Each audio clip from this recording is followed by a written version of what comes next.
Hello. Welcome to the Adventures in Brain Injury podcast. My name is Kevin Ballister. I'm a severe traumatic brain injury survivor and author of How to Feed a Brain, Nutrition for Optimal Brain Function and Repair, and host of the Adventures in Brain Injury podcast, which you're listening to. And I work with clients to improve recovery potential for survivors and for loved ones.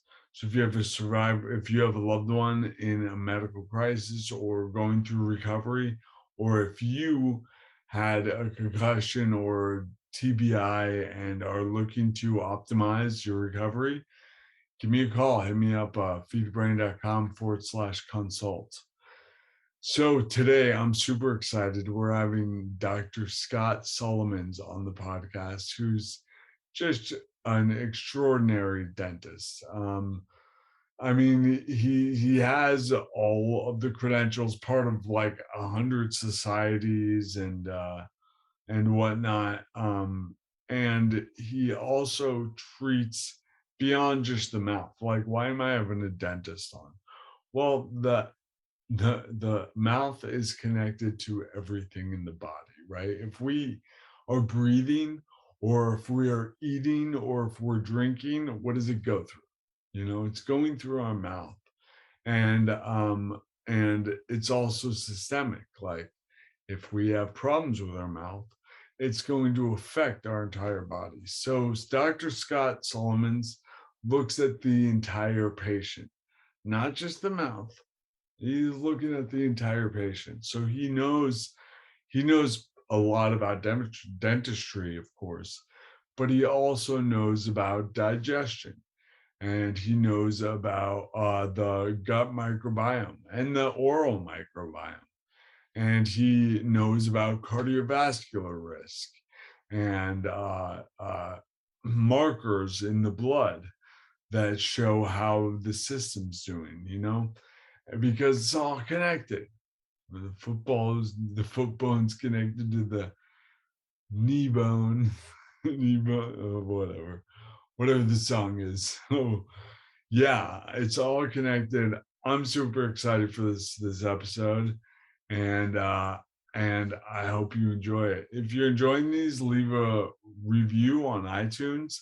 I definitely could use more reviews there, because we had a little mishap with the podcast and I had to redo it, which meant all of the reviews disappeared. So if you could go to feedbrain.com/iTunes, that'll take you right to the iTunes podcast. And if you can leave a review, that'd be super helpful. All right, y'all. Without further ado, here's Scott Solomons, DDS.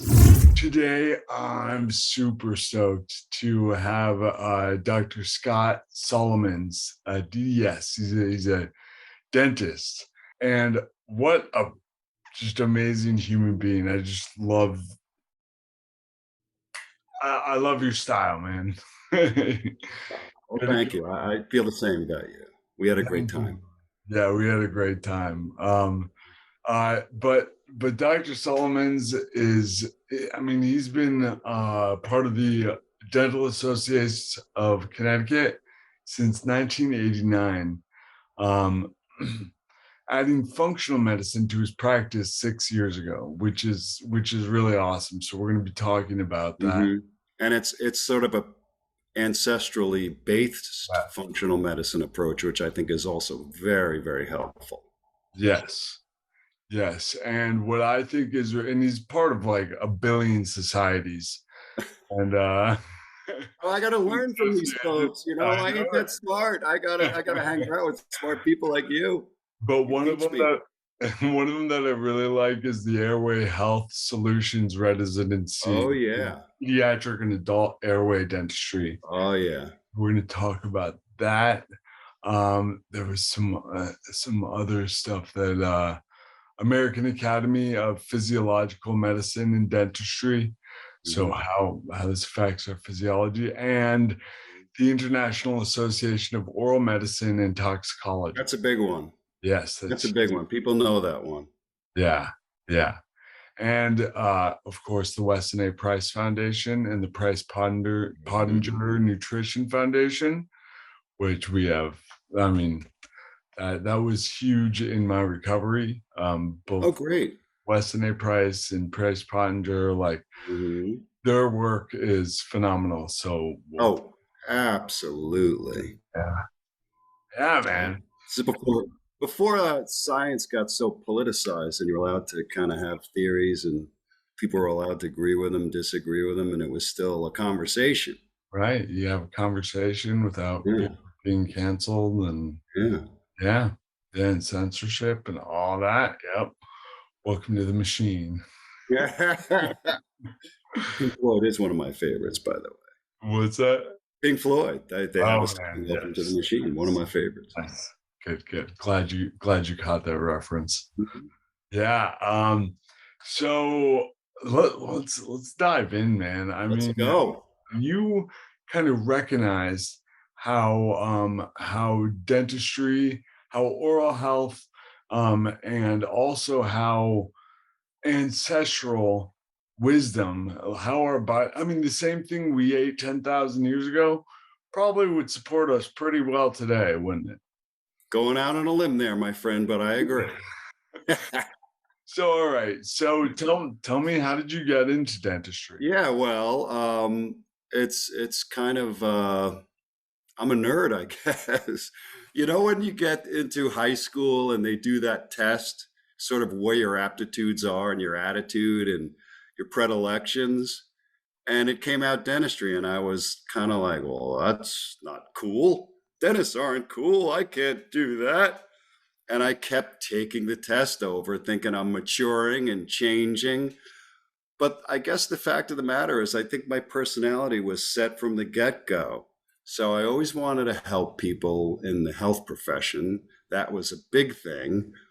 And I don't know how I had this view back then, but I had a preventive view. And really, in the 70s, I didn't know about holistic stuff. Maybe I knew about acupuncture or something like that. But I did notice that dentistry was pretty straightforward. And if you knew enough to do a few things, you could really prevent dental problems. I thought, sign me up for that. It's real simple. Medicine, on the other hand, there's so many aspects of it, and everybody's sort of compartmentalized into their little specialties. So I didn't feel that was a fit for me. And then, of course, I am musical and I like to paint. I haven't done it in a while, but I just like attention to detail. Fine motor work has always been my thing. I love to learn and I love to help people. So dentistry was it. I couldn't fight it anymore, so I went with it. And guess what? I feel like today is I'm just getting started. I love it more and more and more. As time goes on, I get more comfortable with what I know and what I need to know. And just it feels really good to help people. So that's it. That's my story. Well, I think your story is a little more in depth with that, with like health problems and whatnot. That Oh, probably yeah. Well, we could get into how I changed my style. Yeah, but sure. yeah, I mean, it's interesting because I wrote a book, How to Feed a Brain, right? And that's digestion is in there, a whole lot of things with that. And digestion begins in the mouth, doesn't it? Correct. Chemically and physically Yeah, and physically, and right? emotionally. All sorts of things. I guess emotionally it starts in the brain, really. Yeah, yeah. Yeah, but yeah, and like the brain creates we can salivate because of what our thoughts are, and saliva has enzymes in it that break down. Yeah. And what's interesting about humans is that, we're primates, as probably most of your astute listeners know. And we do have amylase in our saliva. All primates do. The only other group, and it was a separate mutation, are the lagomorphs, I think you call them. Those are like the hares and the rabbits. For some reason, they also have the enzyme in their saliva. That's it.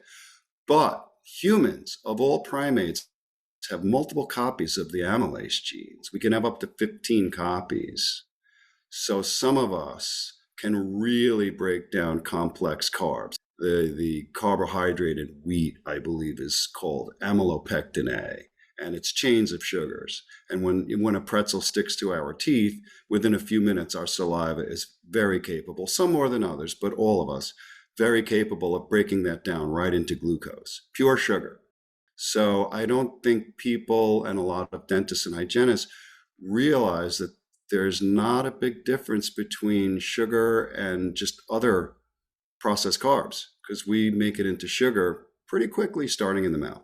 In the mouth. Wow.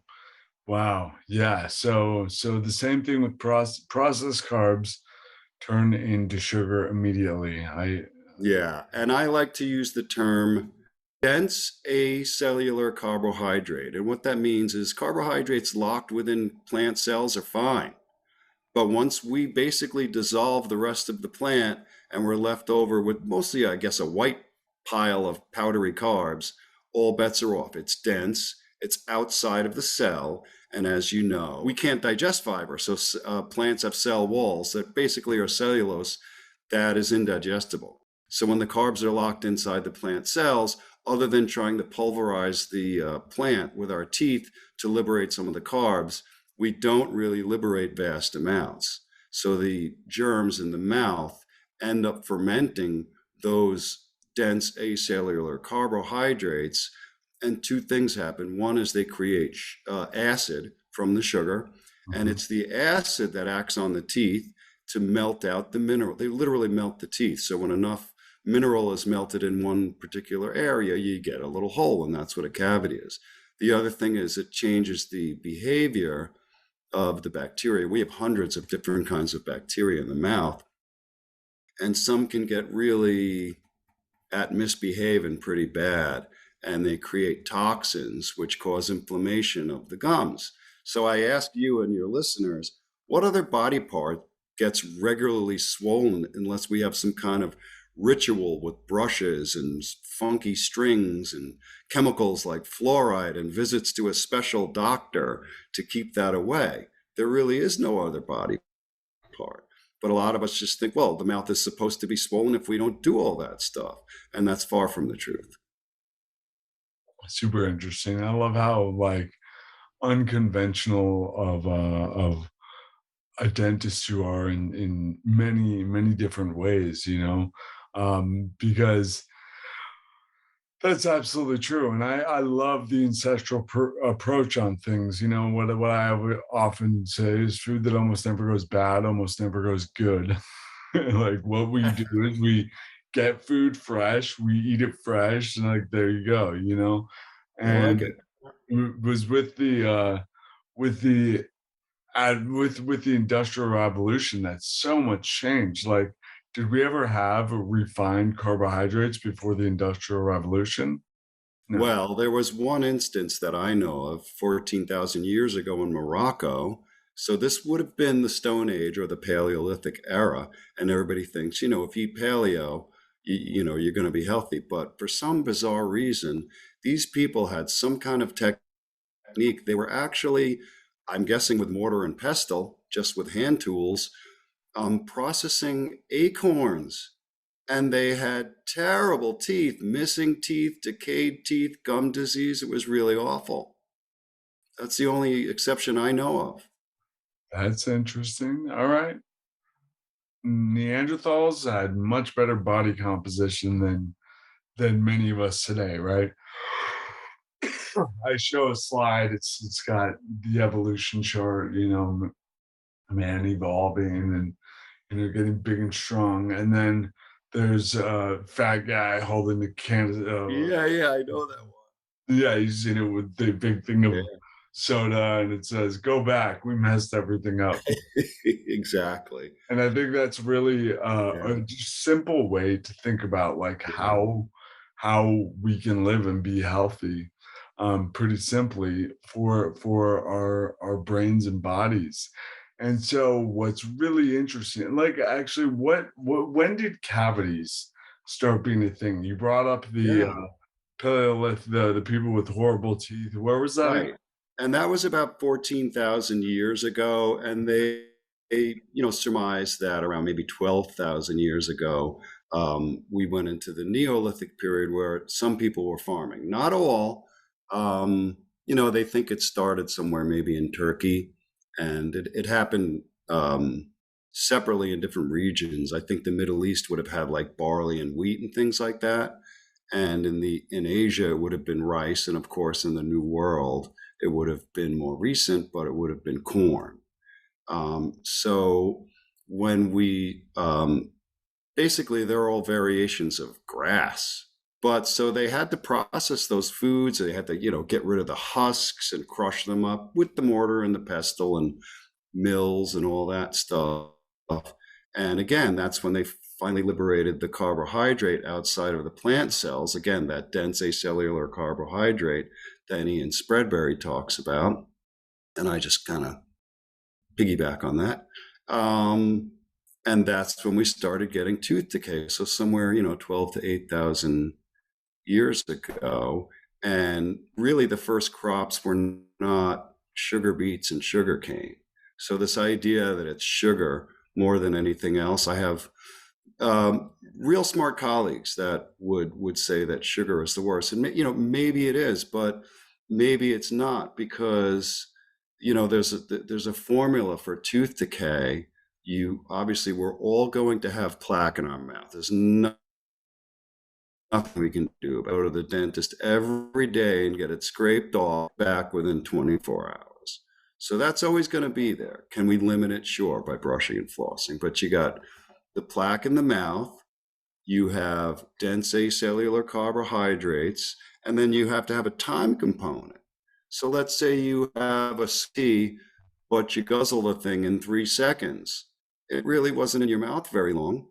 And whatever might be, remaining there tastes sweet, and maybe, it had a little lemon flavor. So you're salivating. The saliva is the immune system of the mouth. So it'll wash the remnant of the carbohydrate away, and maybe no real harm done. But if you take that same soda, iced tea, and you sip it slowly once a minute for 3 hours, your saliva doesn't really have a chance to catch up and wash that stuff away. Or in the case of something like a pretzel, when when you have a couple of pretzels, your teeth don't even meet anymore. There's dough on the biting surface of your teeth surfaces, but it really loses its flavor pretty quickly. So it's not making you salivate. Nonetheless, it could be hanging around for a really long time. And again, the plaque is fermenting that stuff over time. And that's how cavities occur, because it creates acid. The acid melts the minerals out of the teeth. It's really that simple. So the acid is what's going at the what's it called? The enamel layer and Yes. the hydroxyapatite. Correct. Yeah. Yeah, that's what it's called. That's Yep. yeah. Hmm. Um, so the enamels on the outside, hydroxyapatite is like what the tooth's made of. Right. The idea, so I took a course years ago on dentistry. Like I Oh, was that's great. educating myself to like help to heal myself. And I learned of Coursera, which is free online courses from top universities. And I started taking medical courses while also following really amazing practitioners like Dr. Alex Vasquez and like Chris Kresser and Hmm. several others, and just following like what made sense versus what they're teaching in school, Yeah. you know, and then they A really little was different. different. Like Yeah. it's different. So there was a huge drive for fluoride in this. It was prevention and treatment of dental caries was the Hmm. course, and it was talking about we create fluorapatite from fluoride, which is stronger and more powerful. And so what are your thoughts Yeah. about fluoride and consistent use, and really toothpaste in general. So I'll try to keep it simple because it can get a little convoluted. So the connection between fluoride and teeth goes back a long way because it's a naturally occurring element and it can occur naturally in water. So parts of Denver, Colorado, Italy, all over. And there's a tremendous amount of natural fluoride. And what they noticed in those areas, the teeth had brown and whites and even looked pitted. So they weren't formed correctly. And it was later ascertained that something in the water. Actually, they didn't know. And once they found out it was in the water, they were able to isolate it and realized it was the fluoride. They did some experiments with rats and other animals, and sure enough, when they added the fluoride, they got the spots. Mottling, it's called, or fluorosis, and it's a sign of toxicity, toxic levels of fluoride. So that's the origin of it. It was originally deemed to be something bad for our teeth. So how did we do this about face? It's 180. Yeah. it's a very abundant element. It's everywhere. However, it happens to be really toxic. So most plants don't take it up. So because it's naturally occurring, it co-occurs with other elements in ores. So when they are mining for certain things, fluorides and fluorines can piggyback. So it wasn't until World War II and after that we started having piles of the stuff and realizing that it destroyed the environment. Nothing would grow. The cattle in the area would become very sick. So it's a byproduct of uranium enrichment.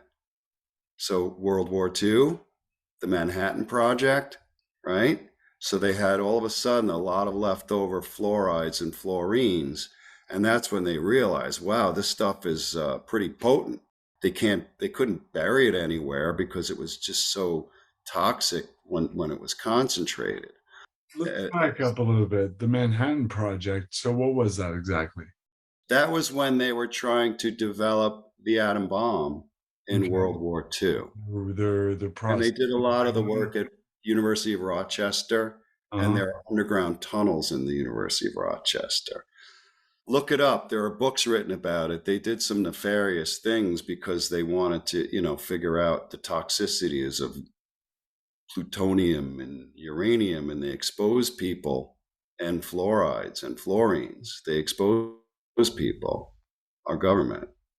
So anyway, after World War II, They wouldn't do that again, would they? no, never. No. They're very benevolent. So it's also a byproduct in phosphate enrichment, right? So fertilizers. And now we have piles of this stuff. It used to be that it was, put in bombs, but then after World War II, they started using those chemical fertilizers. So there was more of it. And then finally, somehow in the process of enriching aluminum, it's also a byproduct. So there was an episode in Pennsylvania somewhere in a valley of some sort, and the air was very stagnant, and lots of people died over a couple of days. And fluorides and fluorines, I think of all of the lawsuits that you find sort of for industrial pollution and toxicity, I believe fluorides and fluorines top the list of, in lawsuits. The government hired the big PR guy at the time. I'm forgetting his name.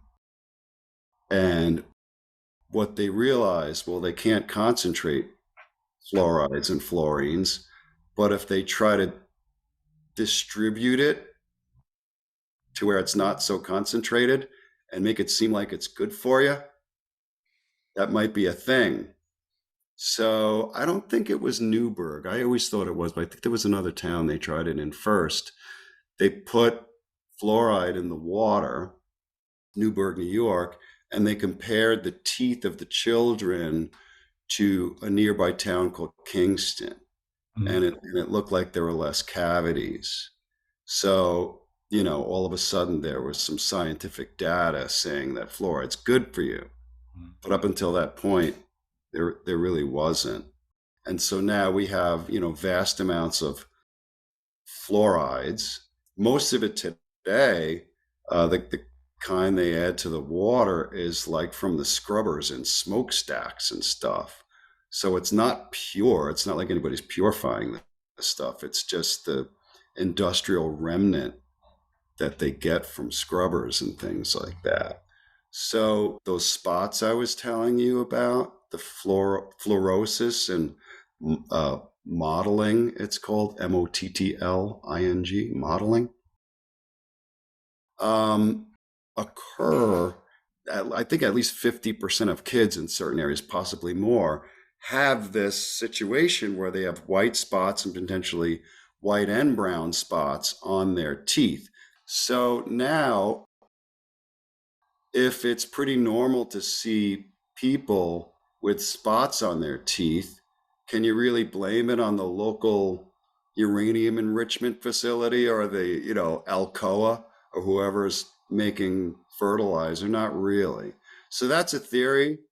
I'm not saying I fully, wholeheartedly agree with it, Mhm. but it goes beyond that, because if you're going to look at fluoride as sort of a pharmaceutical, right, a drug, systemic fluoride only helps supposedly when teeth are developing. Okay, so it's only helpful for children, Mm. not for adults. Our teeth are fully formed once we're adults. I'm talking systemic fluoride, either that you take by prescription tablets or that is placed in your water by your local municipality or town or whatever. So you're giving a medication, shall we say, to people that don't need it. Right. So that violates a big principle. Not only that, how much water are you drinking? People drink more water in the South, so they lower the amount of fluoride. But people are different. Populations don't get sick, individuals get sick. So to say that, here's the general amount that the South should decrease by, it's only a guesstimate. And then, of course, what has happened since then is the facility where your beer is bottled and your cider and your sodas and everything else is probably in a city that has fluoridated water.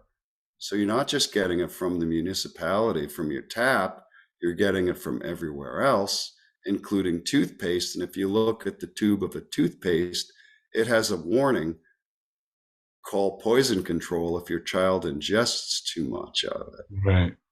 Right. So that's fluoride for you. Um, Well, yeah. It's I'm definitely. not against medicines per se, but I am for adding to the conversation that if you eat a whole foods diet devoid of processed carbohydrates, you're much less likely to get a cavity in your tooth and potentially gum disease. So that could be a viable option for a lot of people. But having said that, some people, and it's not their fault, they really can't control what they eat. It's almost like they're addicted to food. There's not technically a standard, to say that addiction actually exists. But nonetheless, I'm sure some people that it's really difficult for them to stay away from some of these foods. or they just don't want to, and it's okay. It's a free country. So maybe for that person, topical fluoride would be a good idea. If they're an adult, systemic fluoride's useless. It's not going to do anything. Toxic fluoride does work because I'm sorry, topical fluoride works because it's toxic to the bacteria in the mouth, similar to iodine. When they're preparing a site for surgery, they used to rub that betadine stuff on there, that brown stuff, Hmm. rub it all over there to kill the germs. It's a similar chemical Right. to fluoride. So Right. that's kind of the fluoride 101 thing. All right. Yeah. Oh, that's an opening of a Pandora's box for sure. Yeah. It goes deep with all of that. But that's been my experience as well. Like when I stopped using uh fluoride, and actually when I started it, like I stopped using toothpaste, and actually I found this amazing company called Oral Wellness, Will and Susan Revick. I'm gonna have them on the podcast soon as well. Um, but they make a tooth oil that's essential oil blend, essentially. Almond oil base, and then cinnamon bark oil, and like these different like botanicals that have been around for thousands of years. And I felt a whole lot more comfortable doing it. And when you Oh, said yeah. there's brown and white spots, I used to have those on my teeth, and I used to get cavities. And I love being able to say used to, because like Nice. now I changed the way I eat, which is huge. And we can, I believe it was Chris Masterjohn, has talked a lot about Weston A. Price, and Dr. Chris Masterjohn. Check out his stuff; he's amazing. But I know him personally, yeah, and he's at one great. point he was my patient. Nice. That's great. That's great. Yeah, and he talks about how Weston A. Price's research is really, really well done. He was a phenomenal researcher who checked things out and like really like crossed T's and dotted I's. Yeah, yeah. And the nice thing was, he had the ancestrally eating uh, populations everywhere he went, but extremely close by. So we're talking the Mhm. same genetic stock. He could find folks that switched to Western diets. So it was almost like he had a control group Right. naturally, which Right. can almost not be done today. But So yeah, he really was on the ball. But it was interesting the way he approached all of these cultures, populations, whatever you want to call them, groups. He didn't talk down his nose at them like he was some fancy scientist. He would ask them, "Why are you so healthy? Tell me." And they all had the same answer, no matter where he went. They said they wanted to produce healthy babies, and they did it through their food. And they all had revered food. So the Swiss, they had this butter that they made early in the spring from the very rich cream from the rapidly growing nutritious grass that you get in the spring. And then they have the islands that are like rocks. So very little agriculture is done there. So and they really couldn't have grazing animals to any great extent. So they ate a ton of seafood and fish. And their revered food was fish heads stuffed with the liver and I think a little oats. It might have been barley, but I think it was oats. One of the two. That sounds gross, but the vitamin A and all the fat from the brain and the vitamin D from the liver. At Weston A. Price knew it was the foods, and he thought it was various nutrients in the foods. So his book concentrates on what we call the fat soluble vitamins, vitamins D, vitamin A as well, and what he called activator X, which we later found out is vitamin K2. So if I use the analogy that I'm an electrician and I I electrify a room, I put the lights in and the wires I forget to put the on off switches, nothing happens, right? So K2 is the on off switch for some of the proteins that vitamins D and vitamin A help make, which help calcium get to where it needs to be. MGLA and I think it's osteocalcin, I think is the other one. And the MGLA gets the calcium out of the soft tissues where it doesn't belong. For instance, coronary artery disease is calcifications in the coronary arteries. So it gets the calcium out of soft tissue so they remain soft into teeth and bones. So he was on the right track.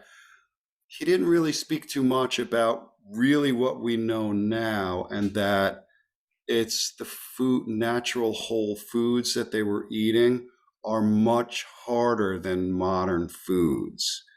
And a professor of mine, Melvin Moss, out of Columbia University, he had what he called the functional matrix theory. He regrets that name, and he was building upon work that other researchers had done, basically said that the formation of the facial bones was not only genetic in the shape and size, but the majority of it had to do with the forces the muscles and chewing put on the bones to make them grow and be shaped a certain way. And this has been built upon. Dr. Corricini is a dental anthropologist, and he did what is known as the rural Kentucky study, and he studied the old timers that were eating a much more rough diet. They were probably hunting possums and squirrels and whatever else they were doing, versus the new generations. And this goes on and on. There were studies done on dental casts at the University of Florence Dental School, where they noticed the models, these sort of like plaster of Paris models in the clinics from the 1960s. So these would have been children maybe from the 40s and 50s, potentially early 60s, had much more wear on their teeth, and their teeth were more straight, versus the later generations. I think it was the 80s that they compared the second, more recent casts to. So these would have been children from the 70s and early 80s, and they had much more crowding and less wear and tear on the teeth. So it's hard foods. There are certainly other things that I can get into that help form the face, but hard food seems to be a really big one. Yeah. So basically, when we are actually chewing more, our jaw structure seems to be more adaptive to that Mhm. more, rigorous chewing style. And as we process foods more and more and more, less chewing needs to be done to get, an enormous amount of calories, right? Like bread, we're getting a good amount of calories and very Yeah. little chewing. And then, as you said earlier, getting stuff stuck in there and creating plaque and things of that sort. We also talked about how acid is what's actually eating at the enamel. I'm curious about plaque. What is plaque's role? And this goes Mhm. with heart disease as well. Um, we have biofilm all over in our eyes. I even think we have little worms living in our eyes. So it's not just bacteria, it's viruses and I've seen them. fungus. And so the mouth is no different. We have a biofilm, is what I guess we would generally call it. Plaque is another name for it in the mouth, but it goes all the way through. So the gut, right, has flora, the gut flora, most The listeners. microbiome. Less so in the small intestines, because the stomach of humans, interestingly, is really acidic. So most germs that are on foods that we eat are killed. This is by design. If you know of Mickey Bendor, he studies Paleolithic diets. He's fantastic. We were mostly fat hunters and protein hunters. And because of people like Mickey Bendor and others, that they find these kill sites, camps where they were butchering the animals they were killing. When available, we were eating what they call megafauna. The earth was more like Africa. There were elephants and rhinos. They're still there, but they were everywhere. Connecticut had elephants. We called them mastodons and mammoths, and they both lived in Connecticut 10,000 years ago. And those animals don't run away. They stand their ground. So hunting was, I don't want to say easier, but if you got a group of 15 folks, throwing spears at an elephant who's standing its ground, you got food for a long time, because hunter-gatherer bands were very small, 15, 20, 25 people. An elephant supplies a lot of food that you're eating over days, if not weeks, and it's going bad. So in essence, we were kind of like scavengers. So scavengers eat, right, remnants that other animals, it's left over, and it could be rotting. So humans have stomach acid below a pH of 1. The lower the pH, the higher the acid. Mhm. And so they What think, would happen if I put HCl on my bare skin? yeah, I mean, it would burn. So It'd we be have fine. mucus in our stomachs to protect the stomach lining from that. It's actually Um, something I wanna drive home, is that our stomach is like a beast. It is covered with this mucous membrane, and it like churns and like really breaks up what's in yeah, there. Like, we're designed to eat some stuff and break it right. down powerfully with a pH of 1. It's Like, actually like 0.08, I think, is what the official number might be. Everybody's a little different. It's below 1. that And would so burn when through you our look at, food. It would hit the floor and start burning through the floor. right, Like, it's like aliens. yeah. Um, but when you look at carnivores, we have more acidic stomachs than carnivores, like we are scavengers. So there are less germs in the small intestines because of this. It's sort of, the stomach is a little sterilizer, but then the colon has vast amounts of gut flora in it. So, we really can't digest fiber, but our gut germs in our large intestines, otherwise known as the colon, can ferment the remnants that we just can't digest. And interestingly, they make short chain fatty acids. So saturated fat is the product that they make. And let's see, it's acetate, butyrate, and propionate. There's 3 of them. You don't necessarily need fiber, though, because amino acids and other things will also be fermented by the colon gut germs. And I have an overabundance of propionate in my colon, and I spent 2 years on the carnivore diet, so I did not have any fiber. And nonetheless, I had normal amounts, if not super normal amounts, of at least the propionate. So I looked at the research to make sure I wasn't doing any damage. And amazingly, propionate crosses the blood-brain barrier. They know this from studies using functional MRIs, and it acts on the food craving center of our brain, and it dulls our food craving. Because I noticed I was keto for years, but I would still crave like a gluten-free pizza or something. I lost all my food cravings, but I digress. You were asking about the germs in the mouth and the gut.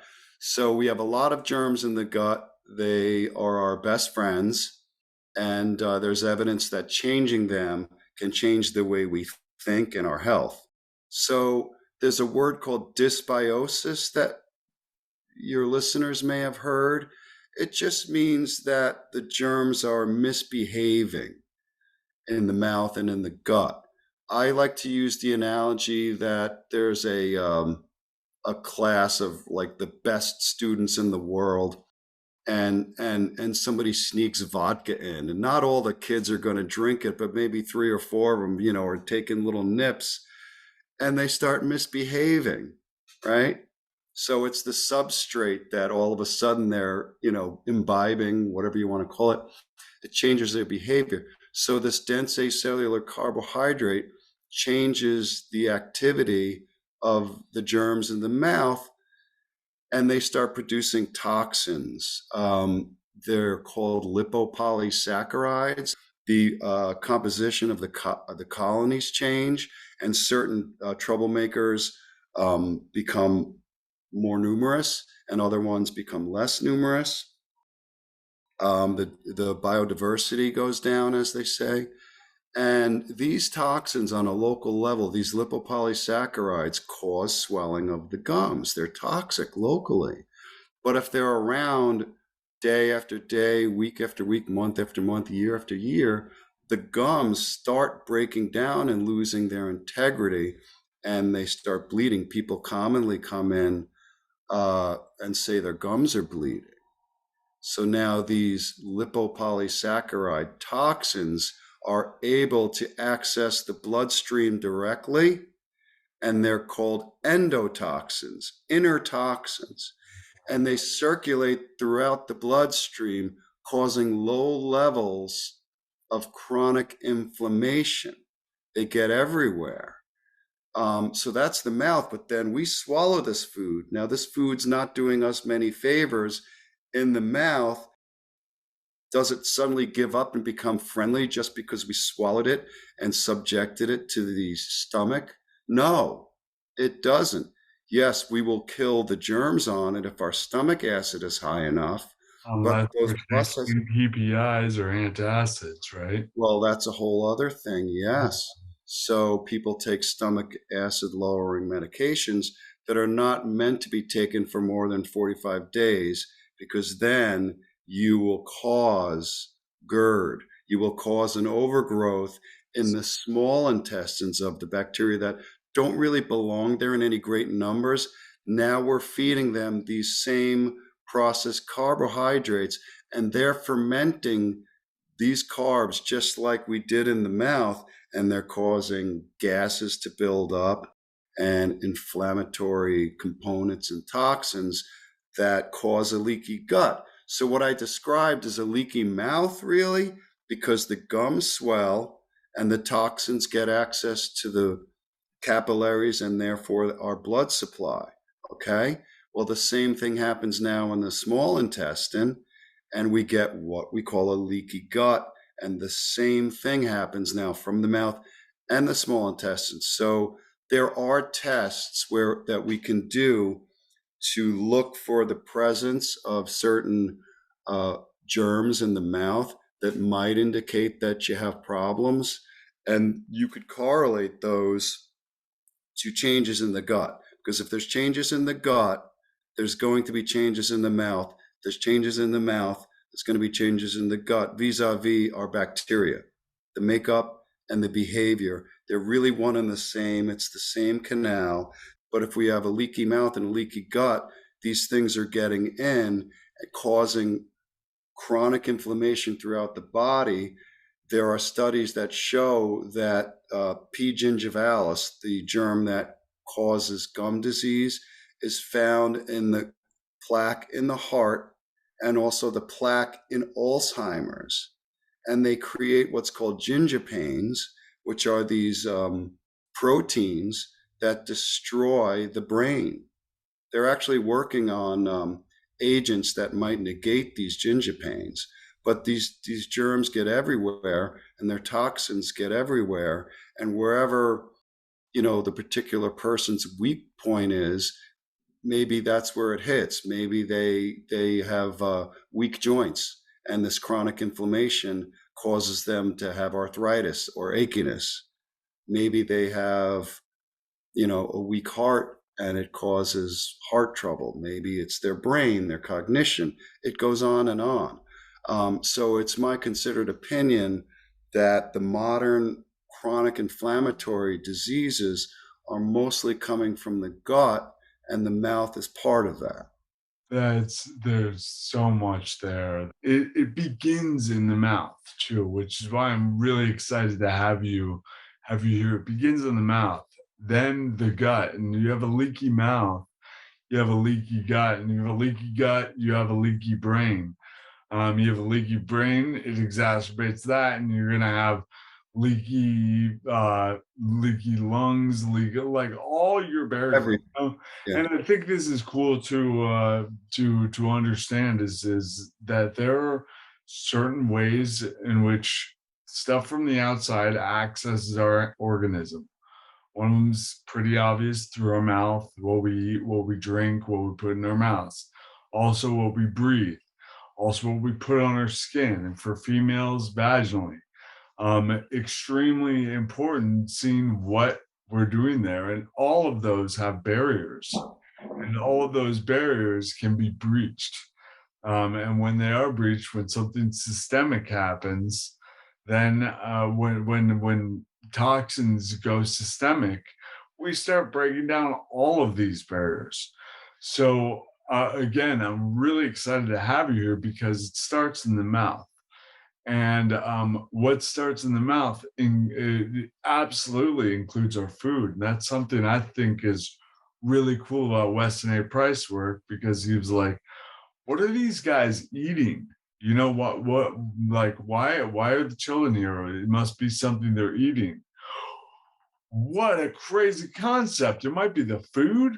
Like not in medicine anymore. We don't talk about the food month. I don't even hear it in dentistry no, very much. no. Yeah, So sugar. I, speaking of our food supply, I my article on my blog, my website today, I was researching things last week about maybe food addictions and that sort of thing.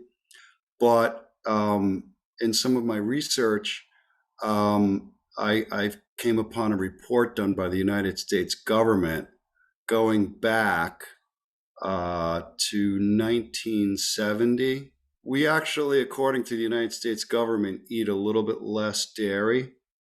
The decrease in dairy negated exactly the increase in that we are actually eating more fruits and vegetables and nuts and meat a little bit, but they negated each other. So that left three things that are 100% responsible for the change in our diet since 1970: sugar, grains, and industrial seed oils, I'll call them, vegetable oils, corn, canola, all that stuff, not olive, not macadamia, and not coconut, and certainly not any of the animal-based ones, but the seed oils. So where do those things hide?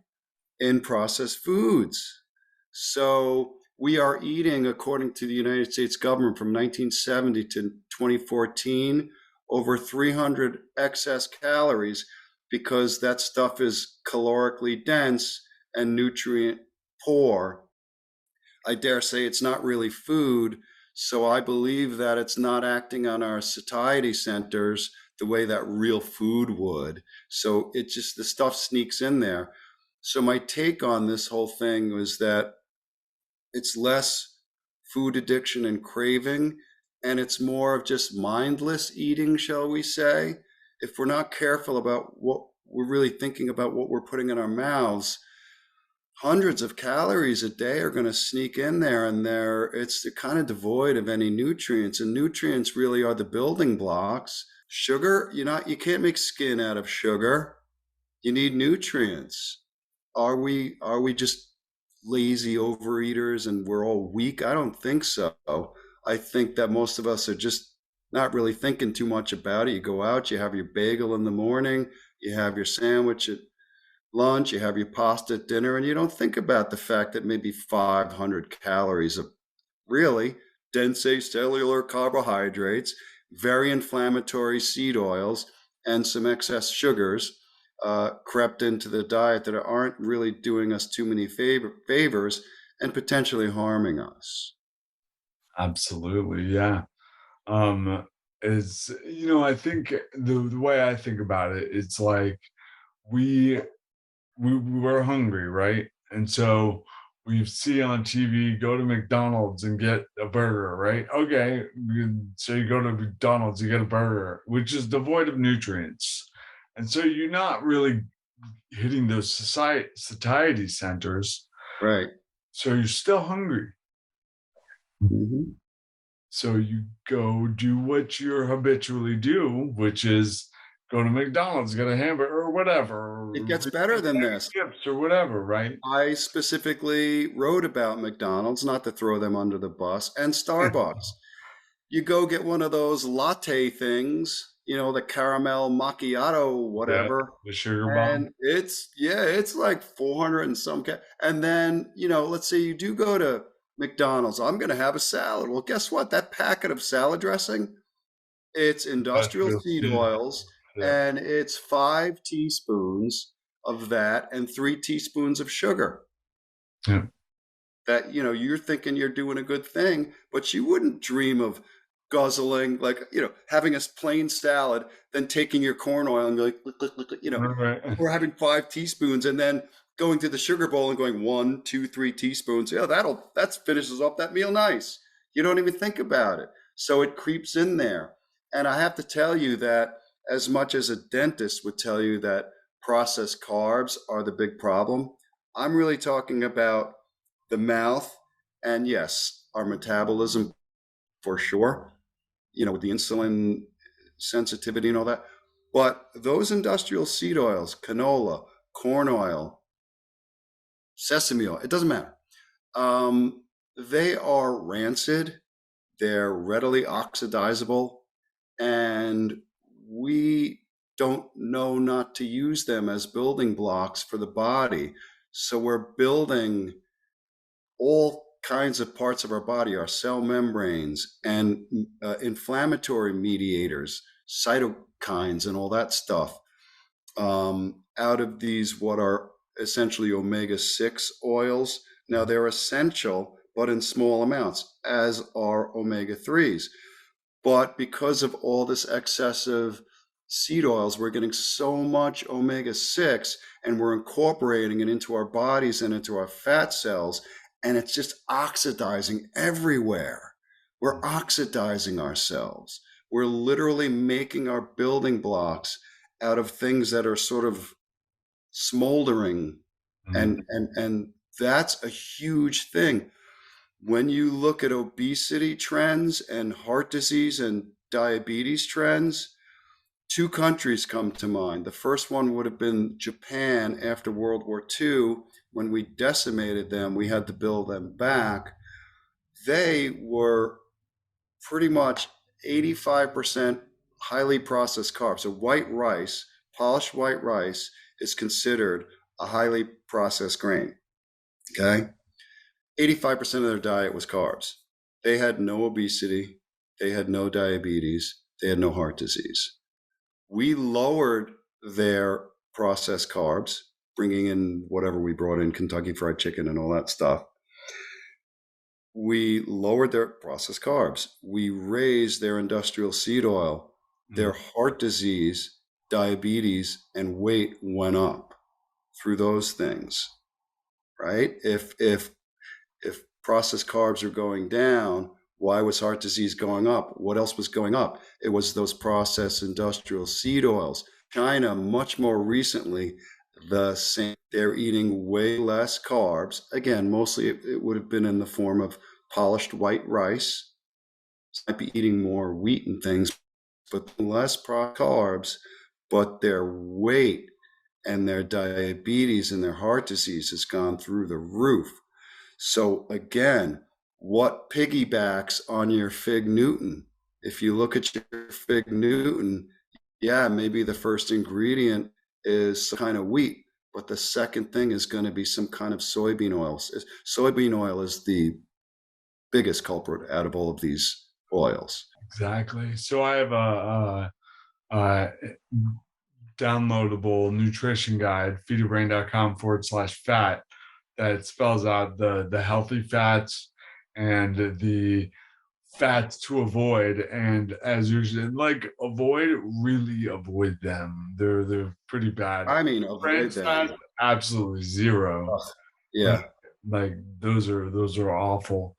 And Replace they sneak in our food because I think if fats. your food, if your serving has less than 1 gram per serving of trans fats, they don't have to tell you. So, one thing about those industrial seed oils is they're cholesterol free. So Oh yeah. let's talk about cholesterol because cholesterol is pretty important. My goodness. I mean, we produce all of the cholesterol we need. It's all, our cell membranes are made out of it.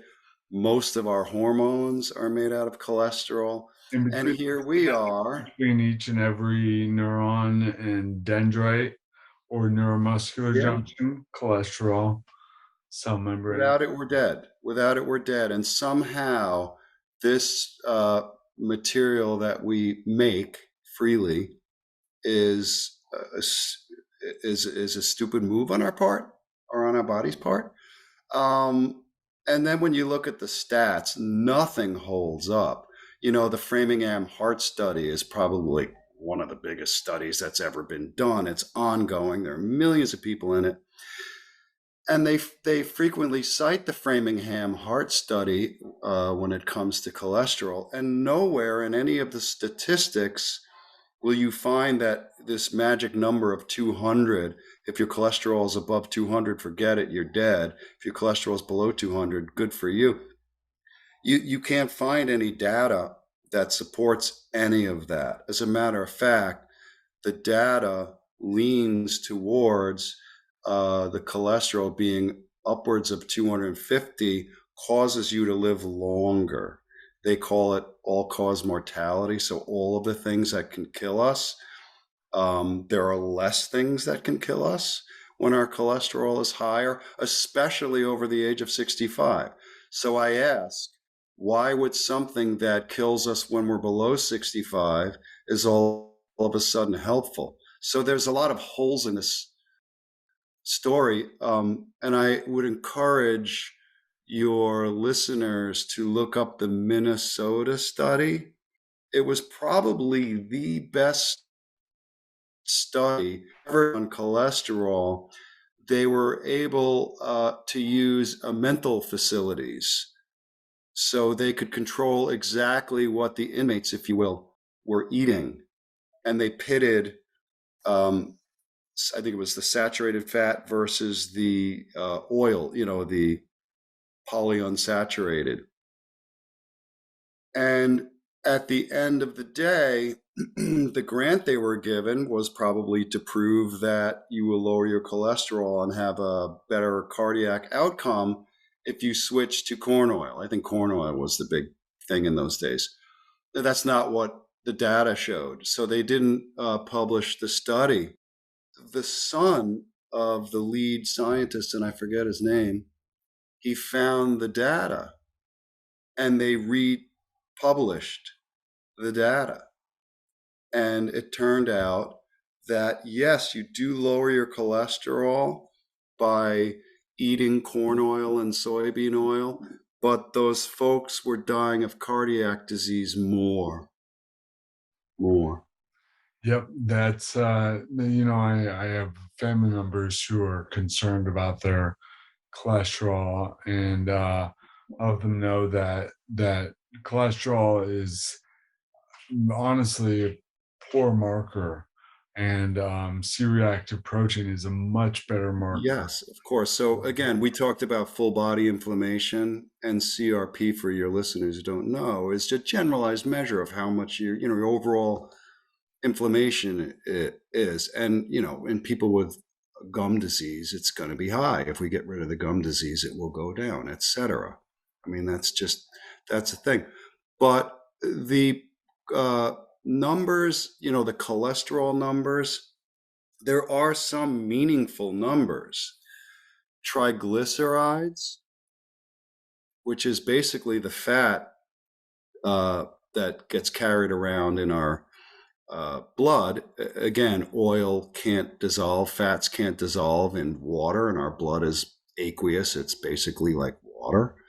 So triglycerides also have to be carried around in a carrier. Everybody knows LDL and HDL, but people don't realize that there's also VLDL, very low density lipoproteins, intermediate density lipoprotein. There are all kinds of things.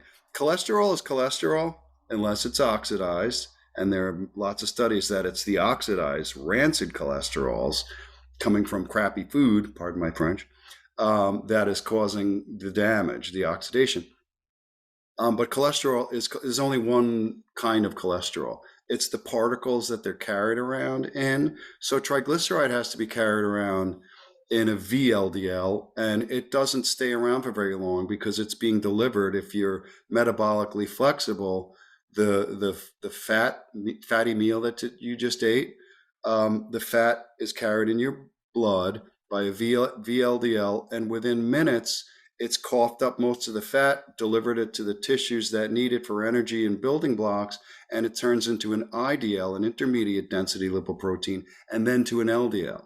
So people that go on these carnivore diets or keto diets, their LDL numbers go up because you need more LDLs to deliver the fat.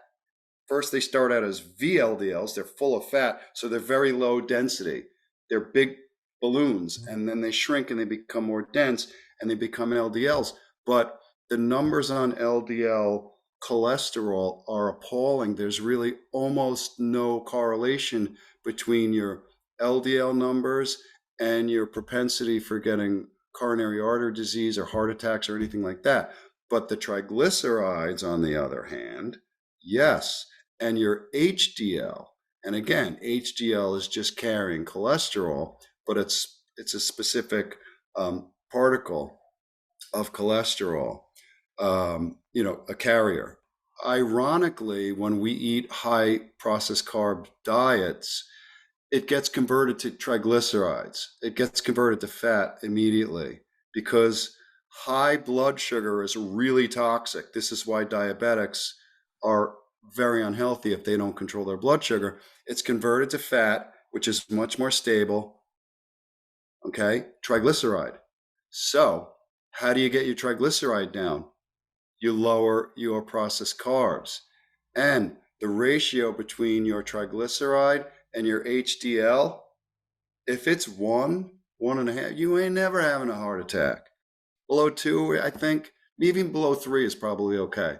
But if you can get it close to 1, so even like somebody like my father who has a bad heart, his cholesterol is considered low. I think it's, maybe in the high 20s. It should be, I think, above 29, 30.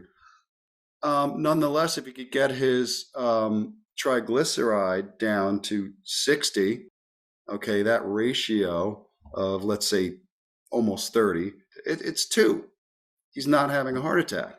But unfortunately for him, his triglycerides are high because he loves his pasta and his Egos and whatever else he does. Those triglycerides are through the roof, and his HDL is low. So that's a bad ratio, and there is scientific evidence that is a ratio that you should pay attention to.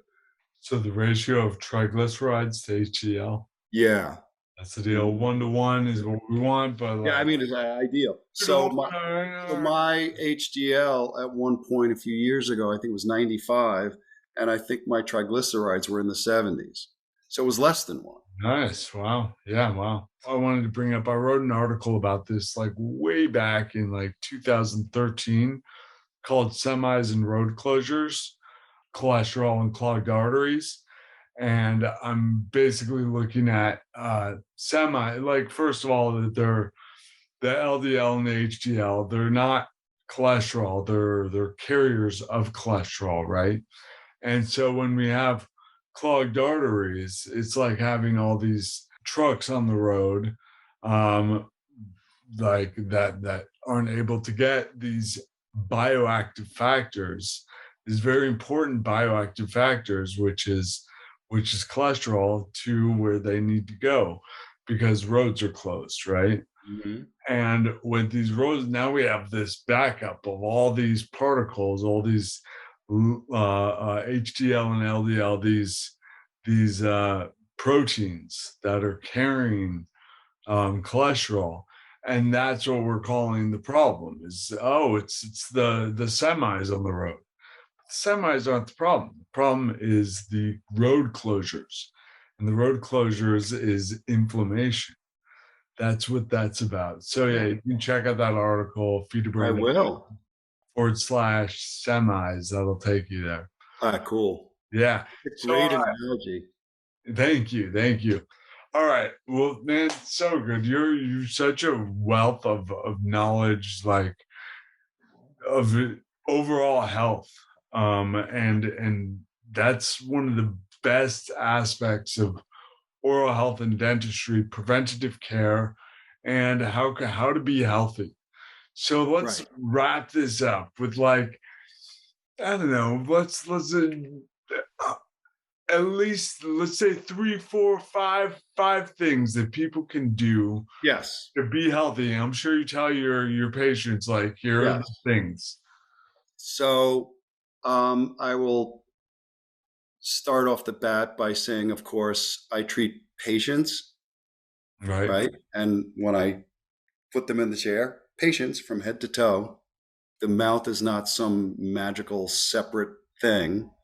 So what happens in the mouth happens in the body. We really didn't get into the small jaws and the lack of breathing and the apnea. That's My true. goodness, I that's a really whole other wanted to. yikes, a whole Maybe thing. we should. You know what? Yeah, well, You have time for it? yeah, absolutely. Talk So, about um, I on my website, I probably have well over a dozen articles along with pictures of what we used to look like not too long ago. I have a picture I love to use. I show it to every one of my new patients. On the left is this magnificently handsome Native American, and he is just perfect looking. He's not, you can't see his teeth. He's got maybe a little kind of a, I'm a proud Native American. Look at me. It's like a badass. And he's on the left. And he clearly must have been from the 1800s or maybe early 1900s. I'm not entirely sure. But you could tell his facial structure. And we know this just from studying their jaws, the remains of their jaws, that the distance between their molars, the big ones, the first big chompers on the top, would average like 40, 45 millimeters across. My average patients are 35, have people 20 something. So our faces are much narrower now because we're not eating hard foods. But from the sagittal plane, front to back, I don't know if you can see me there, front to back, we are smaller this way. We've shrunken. So our lower jaws, both the upper and lower, I should say, below our nose, used to be much farther forward. Okay, so the tongue is attached to the mandible. When the mandible and everything else is forward, the tongue has room. The tongue has much more room when the arch is wide. Or if it's narrow, where does your tongue go? Right, it's got to get pushed somewhere down and back into your mouth. So the transverse wide, we were much wider. We were also front to back wider. And ironically, we're longer now. So our face is moving down and back, and it puts the tongue into the throat. And when we sleep, a lot of us will stop breathing properly. Now, you can go 1 month probably without eating, even a thin person. You can go maybe a week without water sometimes if you're not, in a hot, sweaty area. How long are you going to go without oxygen, for crying out loud? So then you get the scenario where we're not getting into deeper phases of sleep, or we're actually waking ourselves up in order to try to get air. Because in actual apnea is where you stop breathing for 10 seconds. And then the body goes, and the cortisol, that stress hormone, goes through the roof immediately. And cortisol is a circadian hormone, and it's supposed to be low at night, and then it gets you out of bed in the morning. It spikes up in the morning. But if it's spiking up all night long, it's completely messing with your rhythms. And then, of course, it's the stress hormone. So it's calling for, it's almost like adrenaline, higher blood sugar to run away from the danger, and higher blood pressure. Not The other thing is with the pressure, when you're trying to suck air in, you're causing this weird negative pressure around your heart, and the blood flow gets disrupted, and it can cause uh, one side of your heart to grow, and this is no good. And it leads to cardiac disease. It leads to diabetes, prediabetes, irritability, anxiety, depression. It goes on, and it's happening with children. So I want to pause real quick because after brain injury, sleep apnea is very, very, very common.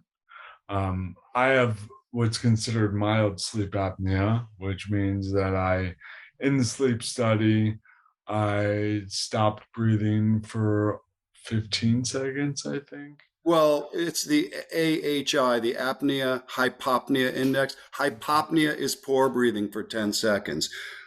I have mild sleep apnea as well, but I only had one event, one actual apnea in 2 nights. You're allowed to have five an hour.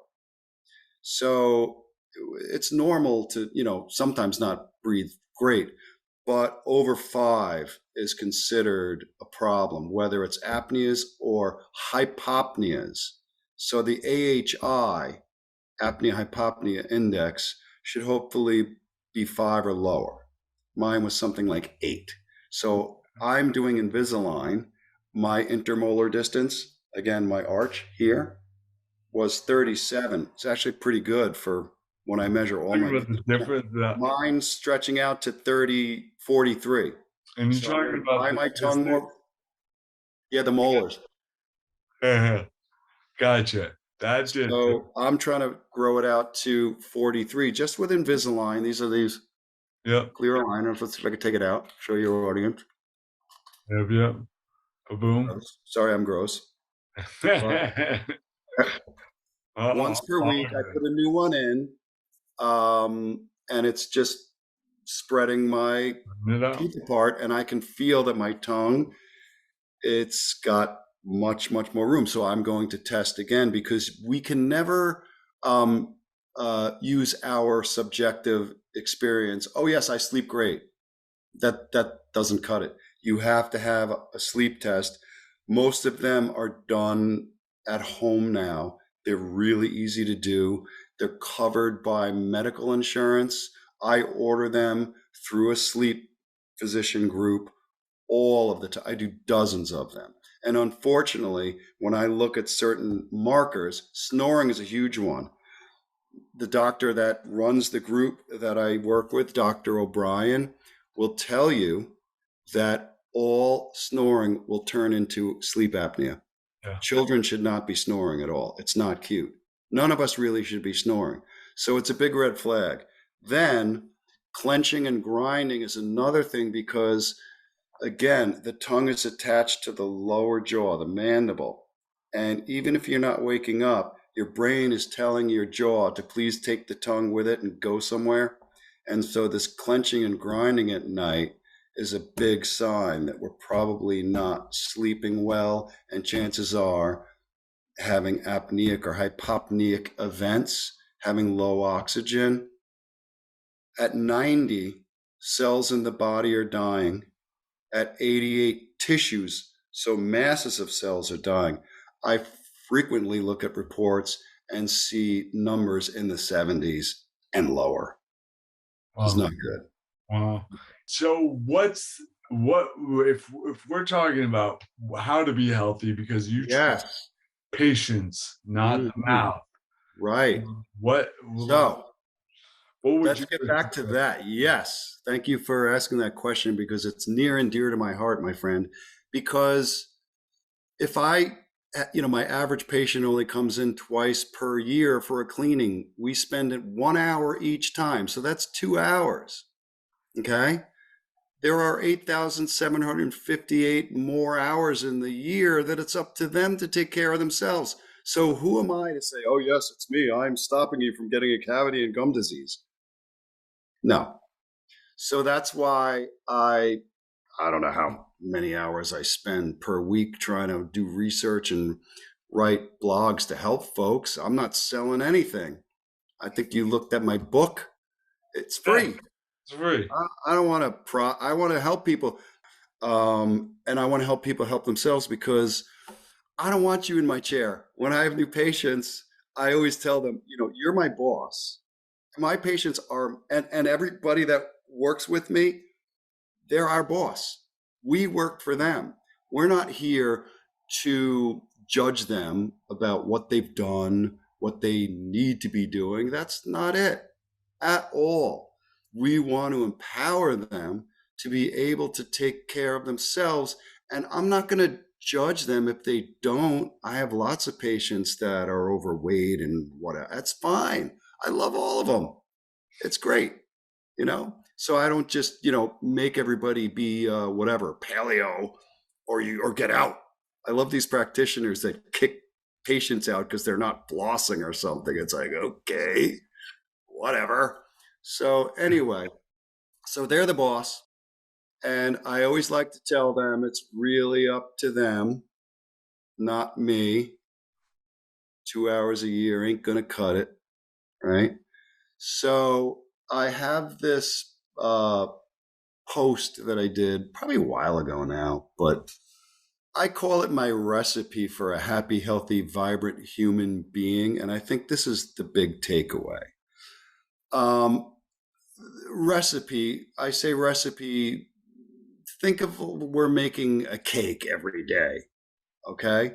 The cake is the analogy for the happy, healthy, vibrant human being that you want to be. Right? That makes sense? Am I making sense? So a cake has maybe 7 ingredients in it. Not a fancy cake, just, I don't know, a basic cake, right? Every day, that's what you have to do. You have to put these 7 ingredients into the mix in order for this cake to come out correct. All right? You following me? All right?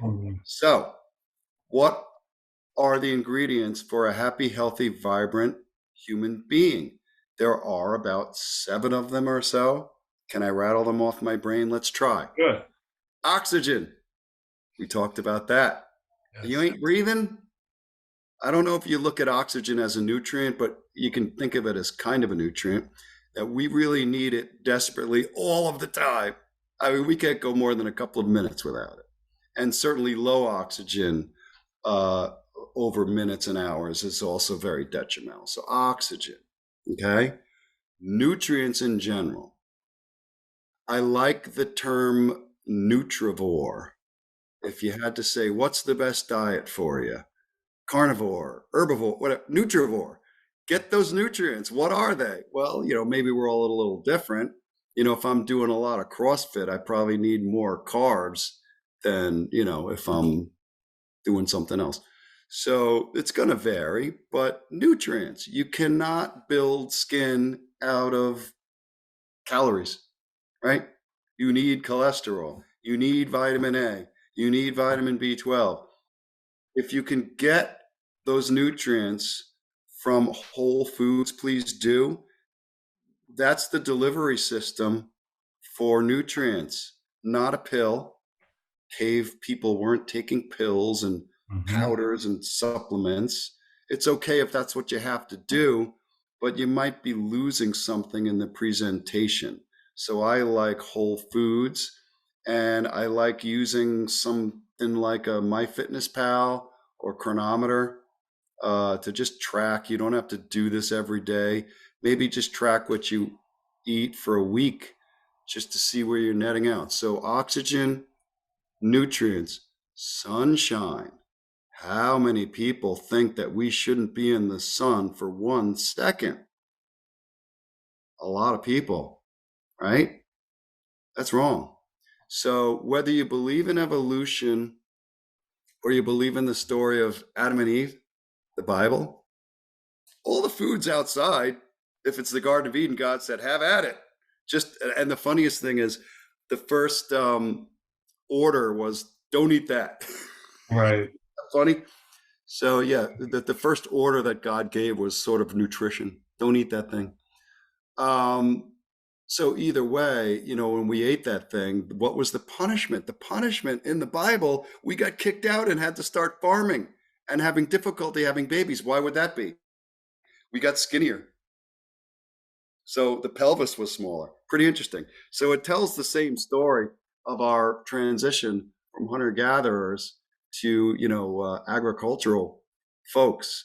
But there's no way that all the food was outside, but either Mother Nature, evolution, or God said, "Oh, I messed up. I made it so they can't be under the sun, but all the food's outside. Oh, next time." That doesn't make sense to me. So sunshine does lots of good things. Um, People don't know this. I write about light all the time. 71% of the sunshine is infrared that we don't see. Only 5% is ultraviolet. So a lot of us think, oh, we need our UVB so we can make our vitamin D. And yes, we do. But 71% of light we do not see. It penetrates very deeply through our skin and our bones and our skulls into our brains. And it turns out that the cerebrospinal fluid in our brains conducts this infrared into the little folds called the gyrus in our brains, and it helps to maintain the brain and build antioxidants. The same thing for amniotic fluid. We are, in essence, vessels to absorb mostly infrared. And here's the amazing thing. It helps us make a huge antioxidant. It helps ramp up our mitochondria, which is how we make energy. And mitochondria are like little furnaces. So when those furnaces are going, there's a lot of oxidation going on. So we automatically make more antioxidants inside of our cells. 90%, this is the antioxidant. It's melatonin. 90% of melatonin produced in the body is inside the cells, helping to quell oxidation. It's only when we get out of the sun at night that the pineal gland in our brain secretes humoral, in other words, blood-borne melatonin to help get the antioxidants where we need it. And also it acts as a signal to sleep. And sleep is another big thing. So that's, what are we on the fourth thing? Sleep. You gotta get sleep. You can't mess around with it. Sleep hygiene is a thing. Sleep in the dark, sleep in the cool, etc. I have lots of articles on that. Movement, I hate to even call it exercise. Probably if you just walked a half an hour a day, you'd be doing yourself a world of good. There's an amazing video on YouTube. I think it's called 23 and a half hours. Have you seen it or heard of it? It's one of those illustrated ones where they're illustrating it the whole time. It's cool. And they talk about whatever you want to do for the rest of the 23 and a half hours, just walk for half an hour. And they talk about all the things that go down, the mental illness, the heart disease, whatever it is. So I do feel it's important to have resistance training along with your motion, your movement. I do think we are fighting gravity to an extent. We probably did have to kill and maybe carry a carcass or something or build a hut.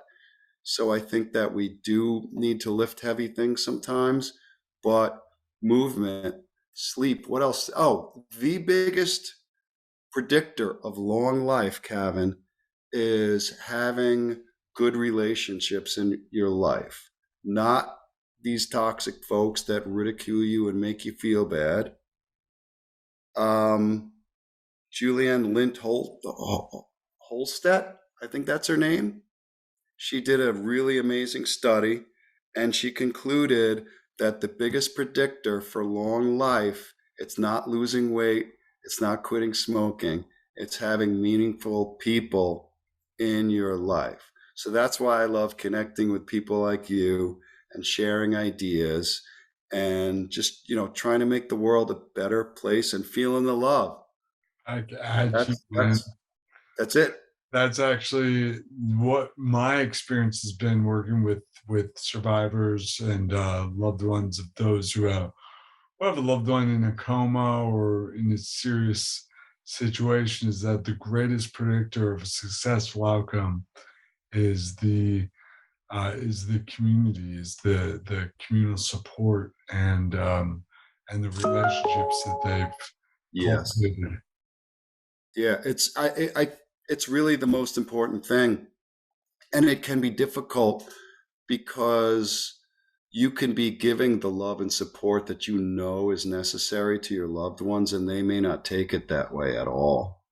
If we're going to look at like substance abuse and, you know, you're trying to deny them their fun time, they might hate you, but you're doing the right thing. But hopefully they can see from everything else that how much you love them. And you can tell them that. You can always tell people you love them. What's the Mhm. harm? And hopefully you mean it. And with substance abuse, the opposite of addiction is not sobriety, it's connection. Yeah. Oh, yeah. Yeah, the rat study. You've heard of rat Yeah. park study? Hmm. Yeah, it's great. For the listeners, they did a study where they had these rats and they were in just like they isolated some. They basically gave them all as much cocaine as they wanted.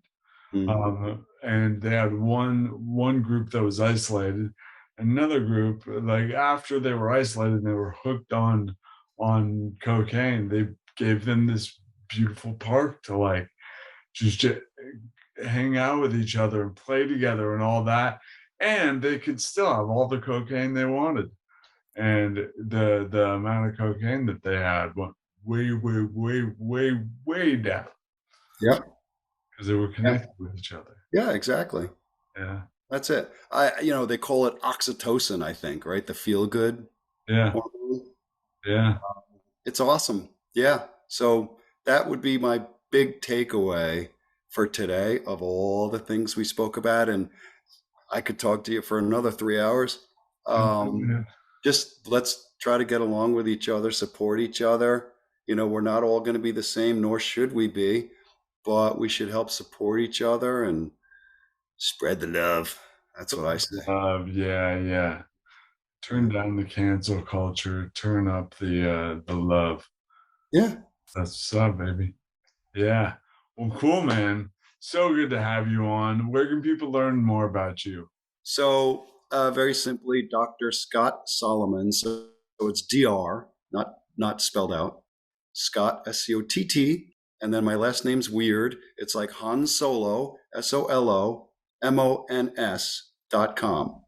And I try to put Yes, because yes, Scott Solomons. That's British, that's British derivation of Solomon. It was actually made up.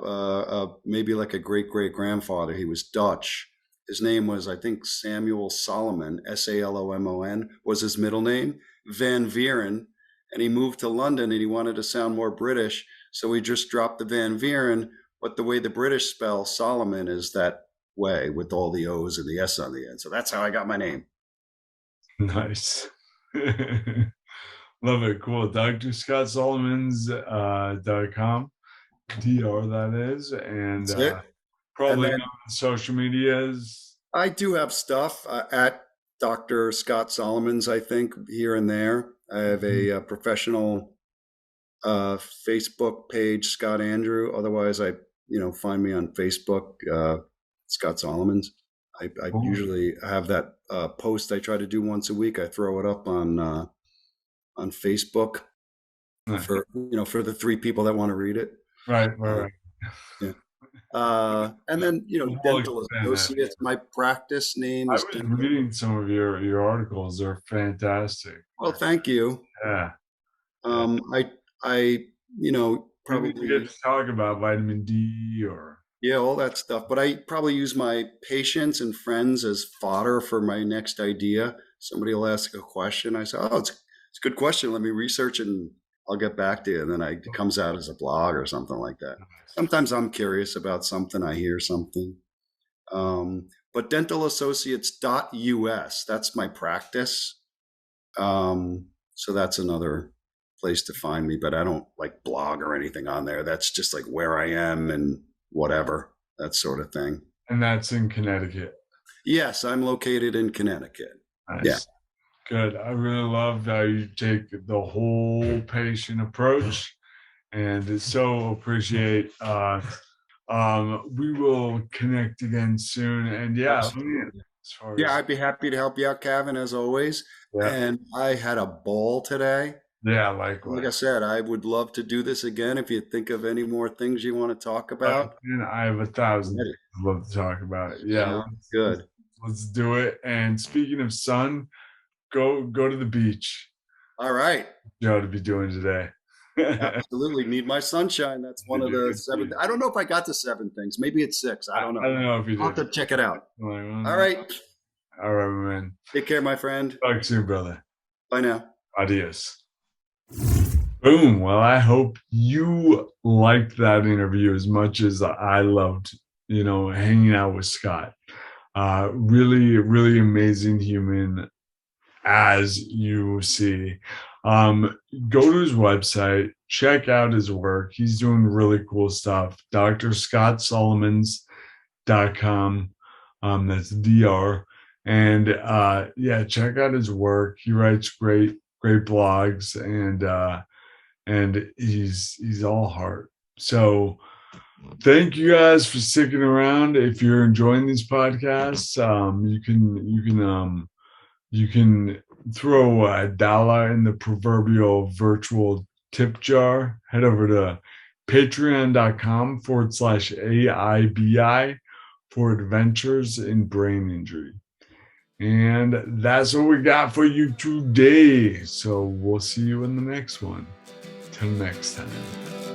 Someone take me to a doctor.